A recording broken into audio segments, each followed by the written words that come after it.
Et bonjour à tous, ici Chris de la team Saint-Malo TCG. Une petite deck profile de mon deck que j'ai joué au dernier tournoi de la Date Card, tournoi qui a eu lieu dimanche dernier. Donc on était un peu plus de 100 joueurs. J'ai fini deuxième à l'issue des rondes et je me suis incliné en top 8 contre Infernoble. Donc j'ai joué un deck Runic Chimera avec un mini engine Branded Fusion et le FTK avec Chimera qui empêche en fait, comment dire, qui remélange la main de l'adversaire dans son deck et qui empêche de piocher. Donc voilà. On va passer à la liste.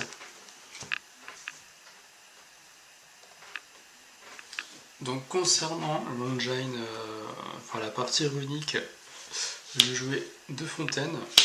Voilà. 3, on n'a pas le roi. 1, ça sert à rien. Donc les deux. 3 types. Bon, obligatoirement 3, tant que ça ne sera pas semi-limité ou limité, il faut les jouer en 3. 3 malédictions. 3 destructions. Enfin 3 flashing fire et 3 destructions.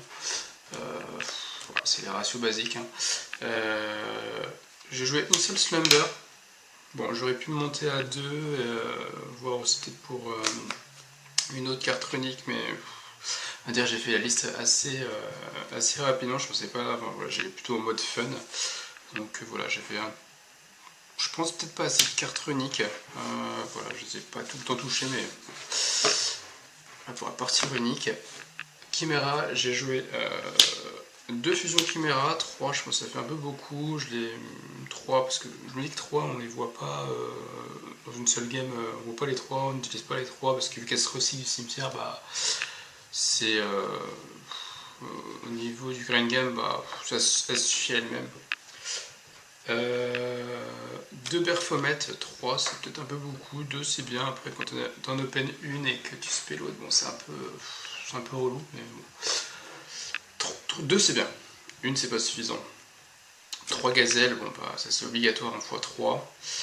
Sur la partie illusionniste, 3 quattels, 3 péistes, donc quaddle qui permet de tuto épéiste, épéiste qui se paie perfomètre ou gazelle suivant ce que tu as en main, et puis ça part quoi, sauf si tu te fais H sur épéiste ou imperm sur ta spé, c'est un peu compliqué, sauf si tu as Chimera en main, ça te permet de pouvoir jouer autour, mais ça si ça passe, ça fait mal quoi, clairement. Donc ça c'était pour la partie Chimera.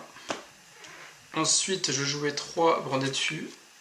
Ils sont pas en ultimate, voilà, on n'a pas les sous. Albaz en x1, 2, bon ça me paraissait beaucoup, et je joue le magicien pour Dragon du coup. Pourquoi pas Versago, je l'ai pas testé. Et puis, en fait, je me dis qu'au time avec Dragon ça peut servir de pouvoir péter un et faire des dommages. Ça peut être pas mal. Hop, au niveau des free spots, j'avais 3 Imperm et 3 H qui pour moi sont pour le moment les meilleures trap du format, sachant que Droll je l'utilise pas dans le deck parce que ça me counter. Et les Imperm, ça stoppe pas mal le deck, et H c'est vraiment trop polyvalent. Puis en US ça sent vraiment sympa, ça sent vraiment sympathique. Hop. Et puis pour le FTK, je pense que vous l'avez déjà vu, mais protecteur du combo qui dit que l'adversaire ne peut pas piocher de cartes sauf durant sa draw phase. Combiné à une stratégie de confusion, ça en gros ça dit que l'adversaire doit remélanger sa main dans son deck et piocher autant. Les deux combinés, ça fait qu'il mélange sa main dans son deck et qu'il pioche pas. Donc voilà, je montrerai juste après un peu plus tard le combo. Et puis les 3 trap track qui permettent du coup de péter 1 sur le terrain et de set la piège. Et ensuite la piège qui s'active pour en chaîne 1, chaîne 2, le protecteur. Hop, ça c'était pour le main deck. Pour l'extra, ça va être simple, c'est 2 Hugin, Un runique, 2 ça peut être joué, hein, 2 guéris ça peut clairement être joué pour le grind, pour récupérer Fontaine du Cimetière, pour faire une X6-4, enfin c'est vraiment pas mal. Munin, j'ai décidé de le jouer en main, j'en ai pas eu besoin sur les 9 rondes on va dire, peut-être une fois, mais je me dis j'aurais peut-être dû plutôt la mettre en side je pense, ouais. Et laisser un spot pour peut-être un deuxième guéri. Bon. L'extra pour bonder dessus, ça c'est obligatoire, clairement c'est obligatoire, le Rainbow qui permet d'accéder à l'engine Chimera. Et puis c'est permet de se reborn, permet d'annuler un effet, remonter un monstre sur le terrain, c'est très fort. Albion, Libellion et Dragoon, bon, très bien, vraiment sympathique. Pour Chimera, 2 Chimera Roi Bête Fantôme, obligatoire. 3 ça trop, et puis 1 c'est pas suffisant. La nouvelle fusion, Baphomet, clairement c'est elle qui permet de foolish le gardien du tombeau ou n'importe quel monstre qui permet de bloquer l'adversaire.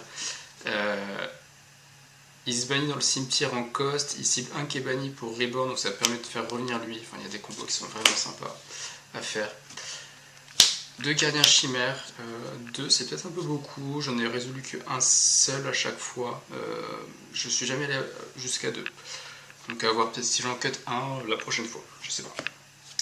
Un Magnum, il m'a servi un petit peu, il peut vraiment être sympa pour péter un sur le terrain lorsqu'un effet est activé ou pour draw. Ça peut servir.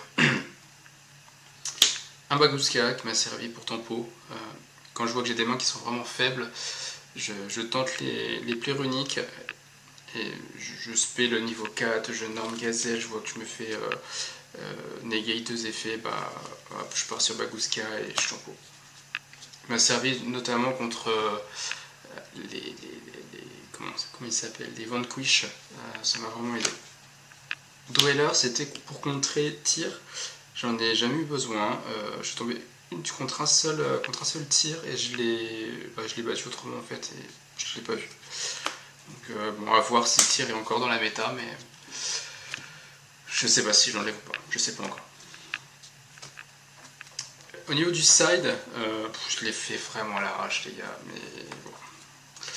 J'ai mis 3 kaiju. Le plus faible, un des plus faibles, le but c'était de virer les chiméras, de virer les towers, virer les dragons, tout ça. Je l'ai eu une fois en main et il m'a pas servi. Ça m'a pas été utile. Linguribo c'était contre. Alors je sais pas si c'est encore joué ou pas, mais dans les decks pompiers qui jouent la Lucky Blee. C'était pour me prévenir un peu de ça, mais je tombais contre un seul pompier, il a brick les 2 games, donc j'ai rien vu de ce qu'il pouvait faire. 3 barrières dimensionnelles, bon voilà, contre les decks fusion, contre synchro, tout ça, bon, je les ai pas vus non plus. Au niveau du time, parce que le deck va vraiment au time, j'ai choisi les Ghost Sisters, hop, avec les provisions de secours, vraiment très fort parce que je trouve que quand tu démarres au time, quasiment au time sur ton tour, avoir cette carte là, quand tu joues une carte runique, tu fais je sais pas Slumber pour spé, tu chaînes provision, t'envoies Slumber au cimetière, tu gagnes 1000. Donc ça tu peux le faire en n'importe quelle phase, ça t'évite de devoir passer en une phase, de prier pour que ta Munin passe et clairement c'est pas mal. Bon, je l'ai pas touché sur ce tournoi là. Je me dis bon, peut-être que je la garderai. Je pense. Ouais. Ça peut surprendre aussi l'adversaire et puis ça permet de gagner des games à coup sûr. Phaser pour les decks back row et puis 3 Evenly pour raser le board. Ça m'a vraiment servi Evenly notamment contre Flunder où j'ai rasé le board, mais bon, après j'ai pas pu repartir, mais c'est vraiment très efficace. Evenly c'est obligatoire pour moi. Hop, on va passer du coup juste rapidement à la lock. Pour ceux qui ne l'ont pas vu encore, donc en fait l'objectif c'est de spé, alors on va faire les plaies runiques. Hop, donc spé, épéiste. En fait, en main, voilà, il faut avoir trap track et épéiste en main. Hop. Donc épéiste, effet pour spé du deck. Tac, on va spé. Perfo effet pour tuto. Ça et gazelle. Donc effet de la fusion, on envoie les deux, tac tac, on spé chimère ou bête fantôme, donc on fait les effets, 1, 2, 3, tac, on reborn, hop, on tuto, quattle, effet de quattle, on récupère la fusion, on active la fusion, donc dans la main on a fait l'effet de quattle, ouais, j'ai zappé, on récupère gazelle, on va dire. Non, pas gazelle. On va récupérer épéiste. Voilà. Tac, pour que ça fonctionne. Donc, effet de la fusion, fusionne les deux. Tac. Et là, on spé le nouveau. Hop, Baphomet, on fait son effet à l'invocation. Donc on va foolish le protecteur du tombeau. Et là, on va dire 7-1 trap track end phase. Ok. Donc là, c'est le tour de l'adversaire. Donc en draw phase, pendant le tour de l'adversaire, on fait l'effet d'épéiste. Pour spé, donc ça c'est uniquement pour le recover. Donc Baphomet effet pour tuto, Chimera et une gazelle. Tac. Et à partir de là, on passe en stand-by et on active. C'est très important de le faire en stand-by. Pas en draw, sinon ça ne fonctionne pas. Trap track, target Baphomet. On pète. Hop. Set stratégie de confusion. On le set. On l'active. Là, l'adversaire dit bah, ça fait quoi, bah, tu lis la carte. Et dans le cimetière, tu actives Chimera. Donc tu bannes Chimera. Tu targetes le protecteur du tombeau pour le respect. S'il n'y a pas de réponse, tu chaînes Baphomet, tu bannis. Tu targetes celui qui est déjà banni pour le reborn. Donc en résolution, tu spé. Tu spé. L'adversaire envoie toutes ses mains dans son deck. Mélange son deck, ne draw pas. Et en gros, vu que tu as chimère sur le terrain, tu as dans le cimetière épéiste et quattle pour les negate.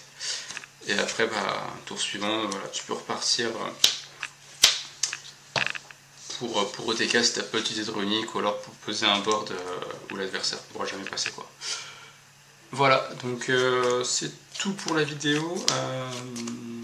C'était un plaisir de jouer le deck FTK, Chimera. Runique pour dessus, après c'est pas un deck qui est viable à long terme, quand même faut se le dire, c'était juste voilà, pour le fun, c'était pas vraiment connu. Il y avait eu une vidéo à ce sujet là par Barcode il y a quelques jours avant, mais sinon le deck Runique Chimera est vraiment fort, je trouve. Il n'est pas top tier, mais il a quand même un bon grind.